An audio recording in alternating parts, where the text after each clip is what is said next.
La mobilisation contre la réforme des retraites prend un petit coup de jeune cet après-midi avec une marche organisée à Paris à l'appel d'une dizaine d'associations de jeunesse. 2 jours après la grande journée de mobilisation jeudi, c'est une manifestation aujourd'hui qui est soutenue par la France insoumise mais pas du reste de la NUP. Alors cette jeunesse est-elle déjà là, prête à battre le pavé à Paris? Bonjour Thibaut Hu. Bonjour. Est-ce que ça s'anime un petit peu autour de vous à 1h30 du départ du cortège?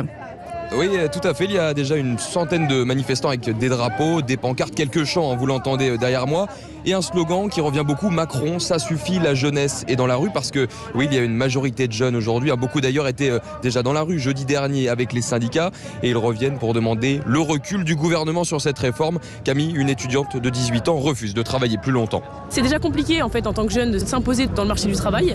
Alors s'il y a encore plus de seniors entre guillemets qui continuent à travailler, il y aura encore moins de place pour nous, donc ça nous impacte directement. On n'en voit pas le bout, ça veut dire qu'on va devoir cotiser genre toute notre vie jusqu'à 64 ans. Pour moi, c'est genre dans 46 ans, un truc comme ça. C'est démoralisant de se dire que je devrais travailler genre toute ma vie jusqu'à mes 65 ans, potentiellement je serais morte. Pour Eddie aussi, 21 ans, pas question d'imaginer prendre sa retraite plus tard que prévu. Et pour lui, 62 ans, eh bien c'était déjà trop tard, alors il propose autre chose. Moi je demande la retraite à 60 ans, voire même moins si les conditions le permettent. 50 ans pour les métiers difficiles, ça me semble le minimum. On nous vole l'espérance de vie en bonne santé tout simplement. Si jamais ce gouvernement reste en place, si jamais la situation reste la même, ça sera effectivement 70, 75. C'est insupportable, en particulier en cette période d'inflation. Voilà, alors pour le moment impossible de dire combien de manifestants seront au rendez-vous cet après-midi. Plusieurs milliers, dizaines de milliers de personnes sont attendues autour notamment de Jean-Luc Mélenchon. Top départ à 14h ici, place de la Bastille. Merci Thibaut.